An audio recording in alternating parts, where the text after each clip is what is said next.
I have are our own stories. Like my reference is what we have done so far in the 75 years of our independence. So you can possibly relate to those stories, and I'm sure that you know already most of the things which I would possibly be referring to. And the purpose of this exercise is that whatever we discuss, uh, it is, take the example of a computer, there are a few applications which you keep in the application folder in Drive C, maybe, somewhere hidden. But these are, I think, really important things, and you should keep on the desktop of your mind, because culture for every society is very important. Because I feel and I believe that culture in all its manifestations is the essence of a society. So our culture defines us. Like I said Bismillah Rahman Rahim before talking to you, this is part of our culture. This is how we begin our conversation. So it is a religious belief also, but it's a practice, which we all do. Therefore, we have to be mindful of what we have to do in order to keep developing our culture according to the times which are now and which would be after maybe 100 years or 50 years. So it's very important. And this, whenever I've seen any report on any country or any society, the parameters set, the parameters on which a country is assessed to be vibrant or docile or corrupt or terrorist are basically all the parameters, or maybe 80% of them are relate to culture. Like, for instance, do they have poetry? Do they are there any painters there? Are there any musicians there? Well, these are the parameters on which vibrancy of a society is assessed, usually globally. Now you would say, why are they should assess us from the point of view that we have an atomic bomb? This is something which they tend to ignore. I haven't seen any report where they said that such and such country is the greatest country because they have an atomic bomb. Usually the cultures are, the sense of poetry, or you can say all those fields which are now part of liberal arts and science, which sort of defines a society or a country. So, and the people who are engaged in cultural activity, in every society they are in a minority. So this minority becomes a significant asset of a country or of a society. So we cannot ignore it. And there's another thing that you just feel good while doing culture. Like, for instance, I remember having been born in Lahore, that there used to be Basant. It was not organized. Somebody used to decide according to the calendar which was indigenous to this region.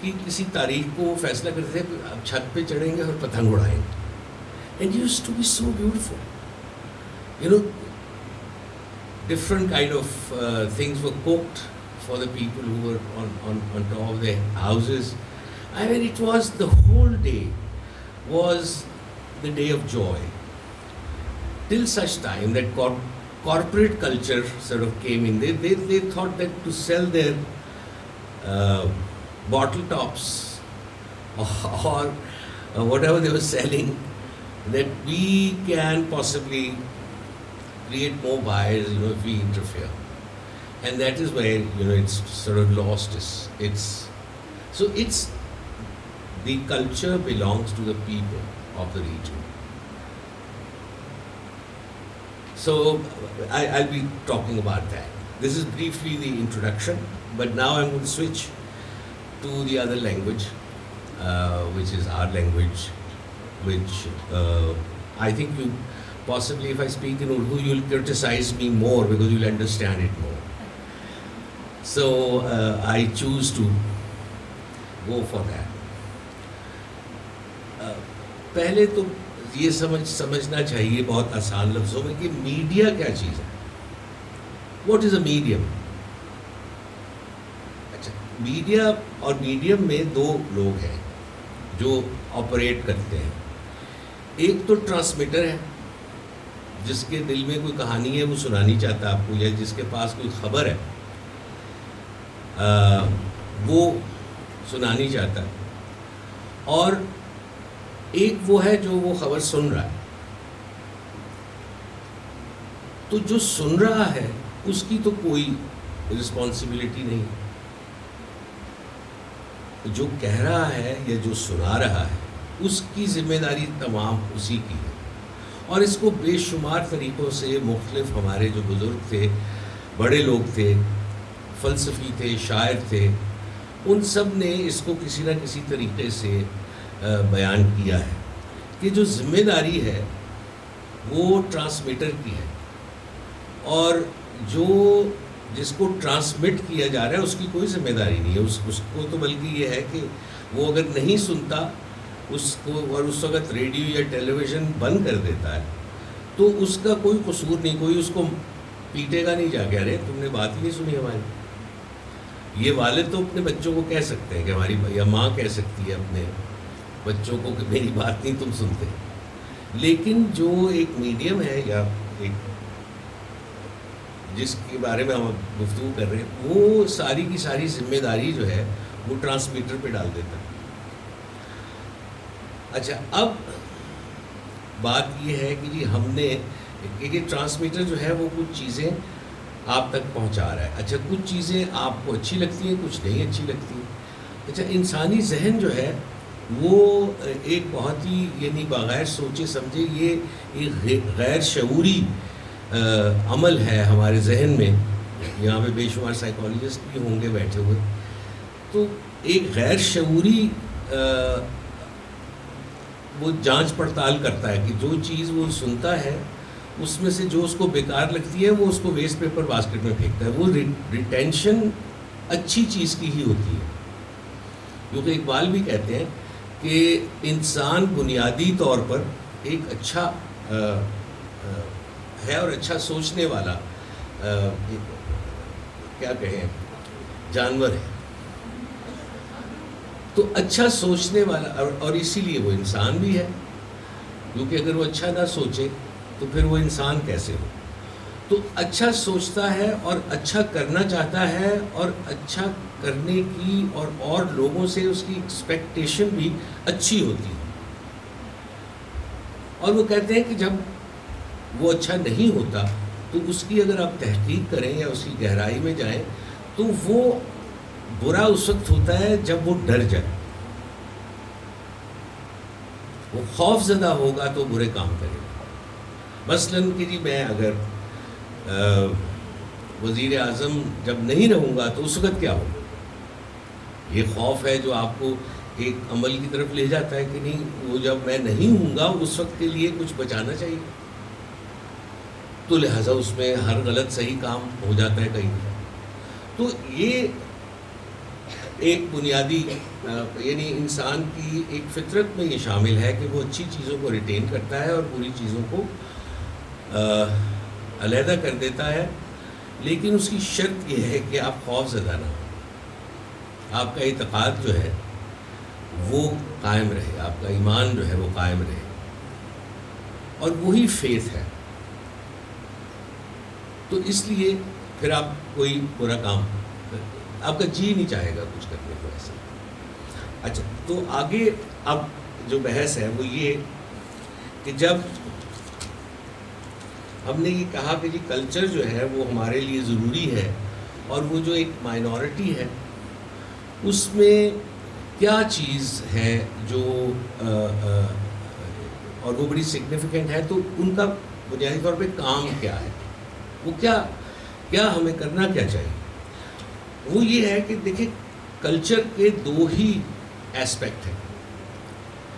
ایک تو یہ ہے کہ جو پہلے ہو چکا ہے، ابھی ڈاکٹر صاحبہ بھی کہہ رہی تھی اور انہوں نے بڑا اچھا ایک بتایا بھی، اور لوگ ورثہ میں بھی کیونکہ رہی ہیں، تو انہوں نے بہت یعنی اور یہ سوچ کے ہی جو سمری تھی، میں نے بھی لوگ ورثے کی کیونکہ دیکھی تھی جب وہ لکھی جا رہی تھی، تو اس میں یہ بہت اچھا ایک قدم اٹھایا تھا حکومت نے کہ لوک ورثہ جو ہے اس کو بنایا گیا کہ وہ جو پہلے ہمارا کلچر ہو چکا ہوا ہے اس کی پریزرویشن ہماری ذمہ داری ہے، اور اس کی ایکسیس جو نئے آنے والی نسلیں ہیں ان کے لیے آسان بنانا بھی ہماری ذمہ داری ہے، کہ اگر کوئی ریسرچ کر رہا ہے یا کوئی ویسے ہی موسیقی کی فیلڈ میں ایک پیشہ ورانہ وہ کام کر رہا ہے، تو اس کو کسی ریفرنس کے لیے وہ سارا جو ہے ڈیٹا وہ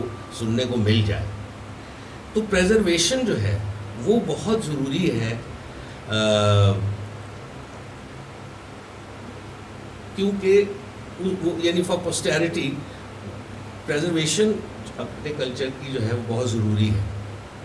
اچھا، اب میں نے آپ سے کہا تھا کہ کلچر کے دو ہی ایسپیکٹ ہیں، جو دوسرا ایسپیکٹ ہے وہ ہے ڈیولپمنٹ آف کلچر، یعنی کیسے ہم کلچر کو ڈیولپ کیسے کریں۔ اچھا، اس کی بے شمار مثالیں ہیں اور یہ لمبی بحث بھی ہے، اور میں سمجھتا ہوں کہ آپ کو اس کے بارے میں پتہ بھی ہونا چاہیے کہ ڈیولپمنٹ جو ہے کلچر کی وہ خود سے ہونی چاہیے۔ وہ اس لیے کہ جو آرٹسٹ ہے اس کو ہمیں یہ بتانے کی ضرورت نہیں ہوتی کہ تم یہ کام کرو، کیونکہ آرٹسٹ کو بھی ایک سمجھنے کی ضرورت ہے کہ وہ کیوں کوئی کام کرتا ہے۔ وہ اس کے اندر میں سمجھتا ہوں کہ اس کے اپنے اندر کوئی کمی محسوس کرتا ہے، اور وہ کچھ چیز بناتا ہے، کوئی شاعری کرتا ہے، کوئی تصویر کشی کرتا ہے، یا کچھ گانا بناتا ہے، اور جب وہ گانا عوام میں چلا جاتا ہے یا مقبول ہوتا ہے یا نہیں ہوتا یہ شرط نہیں ہے، جب وہ ایک دفعہ اس کے اپنے سسٹم سے باہر نکل جاتا ہے تو پھر اس کو کوفت ہونی شروع ہوتی ہے، تو لہٰذا وہ اس کو تحریک ہوتی ہے، وہ دوسرا بناتا ہے۔ تو ہمیں صرف جو ہمارے ملک کے ایسے لوگ ہیں جن کی لیننگ ہے ٹورڈز آرٹ اینڈ کلچر، ان کے لیے وہ انوائرمنٹ پیدا کرنا ہمارے لیے بہت ضروری ہے۔ وہ اس لیے کہ کسی زمانے میں پاکستان بننے سے پہلے جب یہ ریکارڈنگ کے اور ریڈیو بھی نہیں تھا اس وقت، تو یہ کام جو ہے وہ ہمارے ریجن میں جو رجواڑے تھے یا جو نواب تھے وہ اس کام کو اپنے ذمے لے لیتے تھے، کیونکہ جب انگریز کی یہاں حکومت تھی تو بہت کم ایسا ایریا تھا جہاں پہ انگریزوں کی حکومت قائم تھی۔ اچھا، وہ بھی بہت کم لوگ تھے، یعنی ہم ان سے بہت تعداد میں زیادہ تھے، لیکن کیونکہ ان کا بنیادی مقصد کاروبار تھا اور یہاں سے چیزیں باہر بھیجنا جو ہے ان کو بڑا سود مند لگتا تھا، تو انہوں نے بندرگاہیں جو ہے ان پہ ان کی حکومت تھی، یعنی کراچی میں ان کی حکومت تھی، ایک بمبئی کی ریزیڈنسی تھی، اسی طرح کلکتے کی بندرگاہ جو ہے وہ ان کے پاس تھی. اچھا بیچ میں بہت ساری اسٹیٹس تھی جہاں پہ خود مختار حکمران جو ہے کام کرتے تھے. ان سے صرف طے یہ ہوا تھا کہ جی آپ اپنی فوج کی تعداد کم رکھیں گے تو آپ باقی سب نظام ٹیکس ویکس یہ اب آپ خود ہی سنبھالیں اپنی اسٹیٹ. تو اس لیے بہت ساری اسٹیٹس تھیں، مطلب جو پٹیالہ کی اسٹیٹ تھی، گوالیار کی تھی، حیدرآباد دکن کی تھی، یہ سب اسٹیٹس جو ہیں انڈیپینڈنٹ ہوتی تھی. اچھا یہ لوگ بہت یعنی اپنے کلچر کو، کیونکہ انگریز کو ہمارے کلچر سے کوئی اتنی خاص دلچسپی نہیں تھی، اور اگر یہ ہم تک پہنچا ہے تو یہ ان رجواڑوں میں وہ جو ایک سسٹم بنا ہوا تھا اس کی وجہ سے ہی پہنچا، کیونکہ وہ جو نواب تھے وہ سب اس کام کو اپنا ذمہ داری سمجھ کے کرتے تھے. یعنی سو مچ سو کہ نواب آف پٹیالہ جو تھے انہوں نے ان کے پاس ایک گائک تھے جو ہمارے یعنی ملک میں جن کے نام سے واقف بھی ہیں، فتح علی خان اور امانت علی خان. ان کے جو دادا تھے ان کو جنرل کا خطاب دیا تھا، ان کو جنرل علی بخش کہا جاتا تھا. یعنی ایک گائک کو جنرل کا خطاب دیا، تو کتنی یعنی یہ ایک زبردست بات ہے.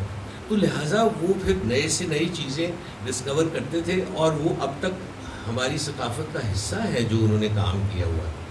یعنی ایسے بھی مواقع ہوئے ہیں کہ کیونکہ ہمارے گھرانوں میں بٹے ہوئے ہیں سب یہ کلاسیکی موسیقی والے.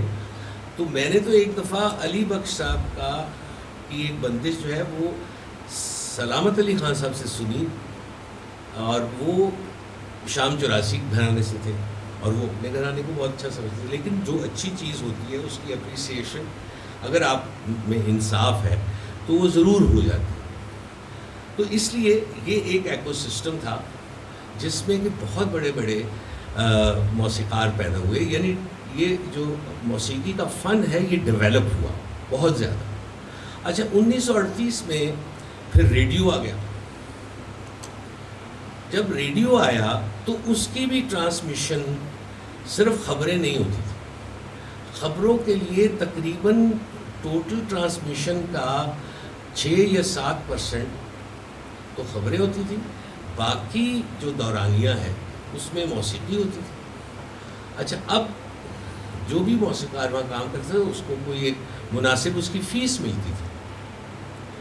تو اس فیس سے اس میں وہ جستجو پیدا ہوتی تھی کہ اچھا میں اب ظاہر ہے ایک غزل آپ نے ریکارڈ کرا دی، اب جب اگلی دفعہ آپ جائیں گے تو وہی غزل تو نہیں ریکارڈ ہوگی، یعنی کچھ اور کرنا پڑے گا. اچھا تو یہ مجبور ہوتے تھے آرٹسٹ کچھ نیا کرنے کے لیے، تو وہ ایک ڈیولپمنٹ کا کام جو ہے وہ شروع ہو جاتا تھا. اور مجھے حلق خشک ہو گیا، میں ذرا پانی پیوں.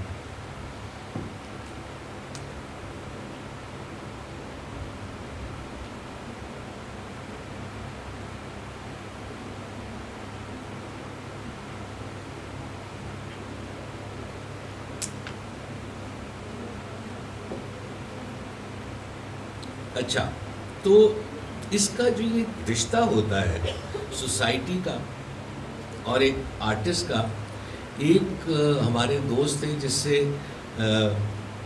علی اور ڈاکٹر صاحبہ تو واقف ہیں، اس کا نام تھا فاروق قیصر.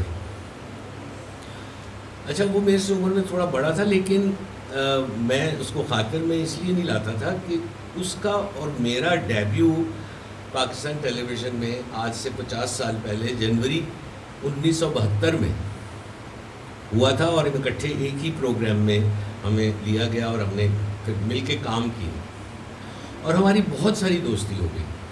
اور وہ طرح طرح کے مجھ پہ حملے کرتا تھا کہ یہ بھی ڈیولپمنٹ آف کلچر کا حصہ ہے، کیونکہ اس نے ایک پپٹ بنایا انکل سرگم، اور اس کی تصویر اور میری تصویر اکٹھی کر کے اس نے مجھے بھیجی اور کہتا ہے کہ یو سی دا ریزیمبلنس، کیونکہ چشمہ، بال کم، مونچھیں، اور اس وقت جب اس نے بنایا تھا تو میری مونچھیں کالی تھی، تو لہٰذا انکل سرگم کی بھی کالی تھی.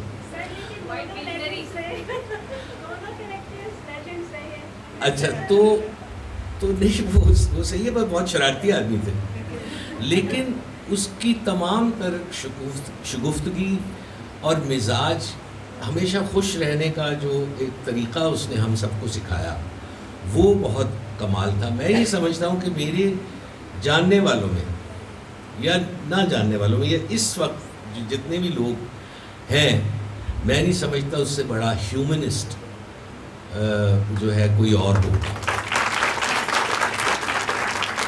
کیونکہ وہ ہمیشہ لوگوں کی بات کرتا تھا. تو یہ جو میں آپ کو رشتہ بتا رہا ہوں کہ جی کیسے ڈیولپمنٹ ہوتی ہے، اس کو اس نے اپنے جو اس کا اپنا ذاتی سٹائل ہے، ویسے کبھی اس طرح کی پوئٹری اس طرح کبھی کسی نے نہیں کی. اس کا آپ کو ایک بند سناتا ہوں، قطعہ سناتا ہوں. وہ کہتا ہے کہ امیر نے جو پکڑی ہے خوبصورت لکڑی ہے، امیر نے جو پکڑی ہے خوبصورت لکڑی ہے، لکڑی پہ نقاشی ہے، غریب نے تراشی ہے.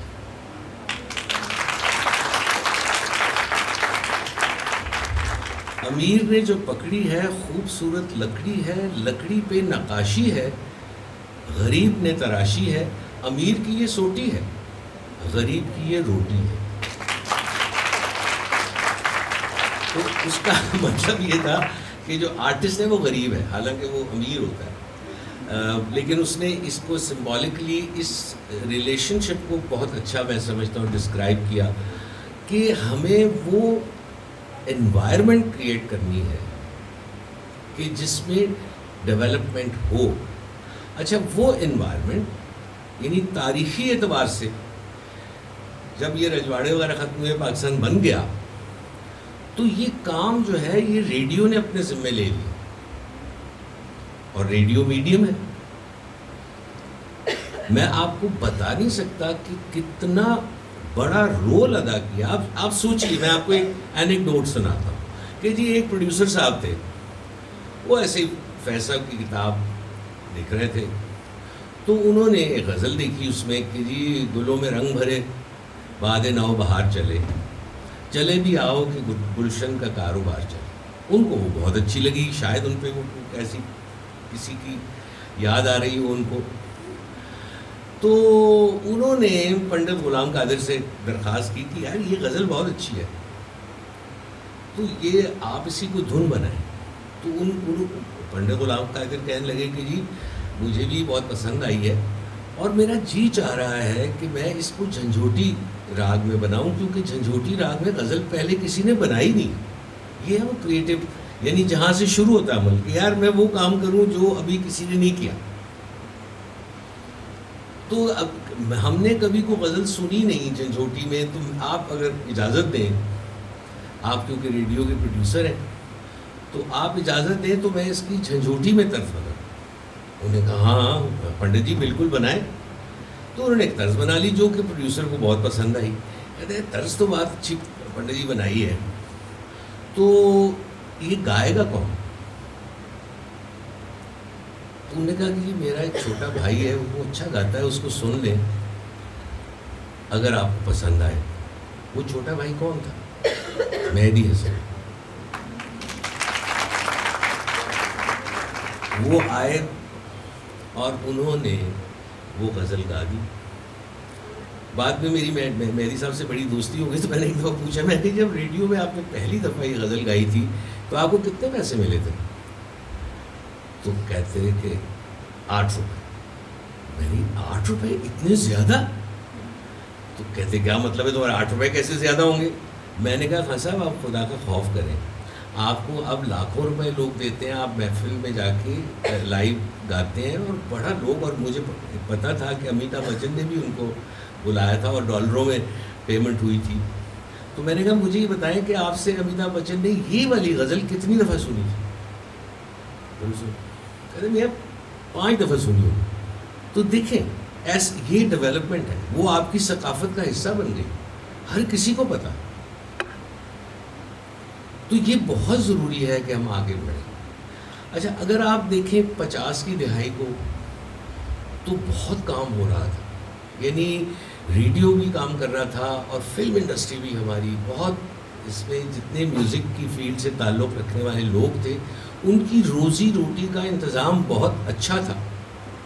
اچھا پھر 60 کی دہائی میں اور عمدہ کام ہوا اور نئے نئے لوگ آئے, بیچ میں سہیل رانا آ گئے اور انہوں نے یعنی پہلے تو فلموں کے لیے ہی کام کیا اور وہیں سے وہ مقبول بھی ہوئے. جب 64 میں ٹیلی ویژن شروع ہوا تو یہ سارے لوگ پھر ٹیلی ویژن, ریڈیو اور فلم انڈسٹری اس میں تھے. اور میں بھی غریب آدمی جب سن 72 میں اس فیلڈ میں آیا تو آپ یقین کیجئے ہمیں پورے شہر میں, لاہور شہر میں میوزیشین نہیں ملتے تھے, اتنا کام ہو رہا تھا. اور آج یہ صورتحال ہے کہ میں جس کو بھی فون کروں تو وہ کہتے ہیں سر کہاں آنے بتائیں, کسی بڑے سے بڑے میوزیشین کو فون کریں. تو یہ کچھ غلط ہو گیا بھائی. جو میڈیا ہے ٹھیک ہے, اس کی دھاریں کچھ فرق ہو گئی ہیں, اب یوٹیوب ہے اور بہت سے ڈسپنسیشن کے ایونیو کھل گئے ہیں, لیکن کچھ نہ کچھ تو کرنا پڑے گا. اس کو ایسے اگنور نہیں آپ کر سکتے. مجھے ایک دفعہ پوچھا وہ وزیر اطلاعات تھے جناب پرویز رشید صاحب نے, تو انہوں نے کہا کہ یہ ارشد صاحب یہ مہدی حسن نور جہاں وغیرہ یہ ختم ہو گئے تو بس ختم ہے, اب غزل کوئی نہیں گائے گا. اچھا وہ ریئلائز نہیں کرتے تھے کہ آپ غور کیجئے کہ یہ جتنے بھی نام میں لے رہا ہوں آپ کے سامنے, جس میں امانت علی خان, فتح علی خان, سلامت علی خان, فریدہ خانم, مہدی حسن, اقبال بانو, ان سب کی جو سن پیدائش ہے وہ 1930 ہے یا اس سے پہلے یا ایک سال بعد یا ایک سال 2 سال پہلے. تو جب 47 میں یہ نوجوان تھے اور یہ کام سیکھ گئے تھے تو ہمیں جہیز میں مل گئے, ہم ویسے ہی خوش ہو گئے. ہم نے کہا یار کیا کمال لوگ. بھائی ہم نے کون سا پودا لگایا جس کا پھل پرویز رشید صاحب میرے سے پوچھ رہے ہیں آپ. ایک فیض صاحب کا شعر یہاں ضرور آپ کو سناؤں گا, یہ ہمارے پاکستانیوں پہ بہت صحیح لاگو آتا. وہ کہتے تھک کر یوں ہی پل بھر کے لیے آنکھ لگی تھی, تھک کر یوں ہی پل بھر کے لیے آنکھ لگی تھی, سو کر ہی نہ اٹھے یہ ارادہ تو نہیں تھا. تو ہم کب سو کے اٹھیں گے؟ خیر اینی ہاؤ, تو میں یہ سمجھتا ہوں کہ اب میں دیکھ یہ رہا ہوں کہ میں نے کافی بک بک کر لی ہے, لیکن میں نے جو بات بیان کرنی تھی اور جو ایک امپورٹنس ہے ذرائع ابلاغ کا ان ڈیولپمنٹ آف کلچر, اس کی کوئی چیز آپ تک پہنچی کہ نہیں؟ تو اب کوئی سوال اگر آپ پوچھنا چاہیں تو پوچھ لیں, میرے کان تیز ہیں, مائکرو فون کی ضرورت نہیں. جی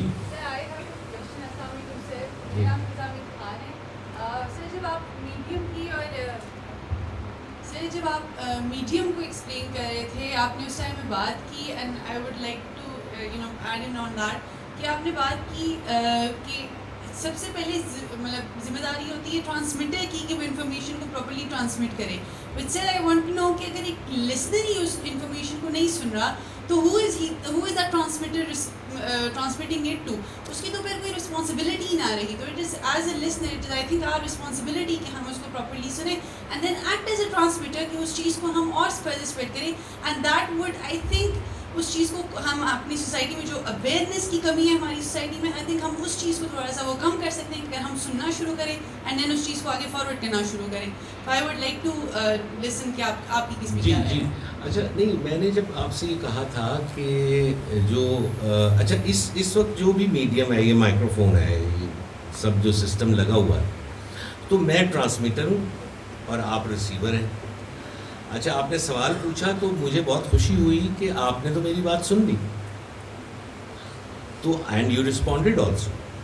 تو میں یہ کہتا ہوں کہ جی جب آپ ٹرانسمٹ کرتے ہیں تو آپ ایک بہت, کیونکہ ہم بات بھی اس میڈیا کی کر رہے ہیں جس کو ہم ماس میڈیا کہتے ہیں, یعنی جو بیک وقت, یعنی ایک میں آپ کو ایک بہت مزے کی بات بتاتا ہوں, کیونکہ میں نے اتنا عرصہ گزارا ہے, یہ بھی آپ ذرا غور کیجیے کہ کوالٹی آف ٹرانسمیشن کو کیسے لوگ کیسے عقابی نظروں سے دیکھ رہے ہوتے تھے. ایک بہت بڑے پروفیسر تھے اور وہ لاہور میں انجینئرنگ یونیورسٹی میں پڑھاتے تھے, ان کا نام تھا لائق احمد, اور وہ بے شمار انفارمیٹیو پروگرام جو ہیں پاکستان ٹیلی ویژن پہ کرتے تھے. ایک دفعہ کیونکہ ان کا شعبہ ہی تعلیم و تدریس تھا, تو انہوں نے اس کے اوپر ایک بحث رکھی, اور اچھے بہت یعنی اس زمانے کے لائق فائق پروفیسر صاحبان اس کا حصہ تھے, اور انہوں نے گفتگو شروع کی. تو انہوں نے کہا کہ جی پاکستان میں جو سب سے بڑی پرابلم ہے وہ ہے لٹریسی ریٹ, یعنی 18% لوگ جو ہیں وہ پڑھے لکھے ہیں اور باقی جو ہے 82% وہ ان پڑھ ہیں. تو یہ ہماری سب سے بڑی پرابلم ہے اور اس وجہ سے ہم پیچھے رہ گئے. ٹھیک, اب یہ بات تو صحیح تھی لیکن یہ آن ایئر چلی گئی. اگلے دن ایم ڈی صاحب تھے اسلم اظہر, انہوں نے بلا لیا صاحب, انہوں نے کہا بھائی وہ بات جو منسٹری آف ایجوکیشن کے کانفرنس روم میں ہونے والی ہے وہ ٹیلی ویژن پہ تم کر رہے ہو, تمہیں کچھ خیال ہے کہ اس کا کیا اثر ہوگا؟ کہ 80% ہمارے ویور وہ ہیں جو ان پڑھ ہیں, آپ تو ان کو ڈپریشن میں ڈال دیں گے کہ جی یہ ہماری وجہ سے ملک خراب ہوا. کہتا ہے لیکن میں بڑے وثوق سے کہہ سکتا ہوں کہ اس ملک کا بیڑا غرق پڑھے لکھے لوگوں کی وجہ سے ہوا, غریبوں کی وجہ سے نہیں. تو جو اتنی زیادہ رسپانسبلٹی ہے ٹرانسمیٹر کہ جب آپ بات کر رہے ہیں, مطلب میں کیٹا یا مائک سے جب بات کرتا ہوں تو وہ بات کچھ اور ہوتی ہے جب 3 لوگوں میں ہوتی ہے. جب میں آپ سے بات کر رہا ہوں تو میری خواہش یہ ہے کہ جی آپ جو میں کہنا چاہ رہا ہوں وہ آپ سمجھ جائیں, اور پھر وہ جیسے فیض صاحب نے کہا کہ قتل گاہوں سے چن کر ہمارے علم اور نکلیں گے اس شاخ کے قافلے. ہو سکتا ہے آپ کو میری بات اچھی لگے اور آپ کہیں کہ یہ ارشد محمود والا مشن جو ہے میرا والا نہیں, مطلب جو کرنے والا کام ہے وہ آپ بھی کرنا شروع ہو جائے, تو میرے لیے یہ کتنی بڑی خوش قسمتی ہوگی. تو اس لیے یہ جو تعلق ہے یا یہ ایک اور فورم ہے. اچھا, جب آپ ٹیلی ویژن یا ریڈیو پہ جاتے ہیں تو اس کی آڈینس تو پورا ملک ہے, اس میں بلوچی بھی ہے, اس میں سندھی بھی ہے, اس میں ہر کوئی ہے. تو آپ وہ بات کریں جو ان سب کے لیے ہو یا ان کی زندگی میں کوئی بہتر اس کا اثر ہو. یہ ہے وہ رسپانسبلٹی جو آپ بات کر رہی تھی. اب کچھ بات سمجھ میں, کیونکہ ظاہر ہے اس پورے پاکستان میں سے چند لوگ ریڈیو بند بھی کر دیں گے اس وقت, تو وہ کوئی حرج نہیں, وہ باقی تو سن رہے ہیں نا. جی اور کوئی سوال؟ ہم کیو این اسٹارٹ کرتے ہیں, آپ اگر یہاں پر آتے تو will have the collective session. چلے, اچھا کوئی اور بات تو نہیں ہے جو آپ مجھے نہیں, ہاں صرف ایک پیغام آپ کو دینا ہے. ایک اقبال کا شعر میں آپ کی پیش خدمت کرنا چاہتا ہوں, کیونکہ آپ سب نوجوان ہیں اور آپ سب سے ہمیں بڑی امیدیں ہیں. اور یہ میں نہیں کہہ رہا, اقبال کہہ رہا ہے. وہ کہتا ہے کہ ہر ایک مقام سے آگے مقام ہے تیرا, ہر ایک مقام سے آگے مقام ہے تیرا, حیات ذوق سفر کے سوا کچھ اور نہیں. You must accept there is no other thing which you can do.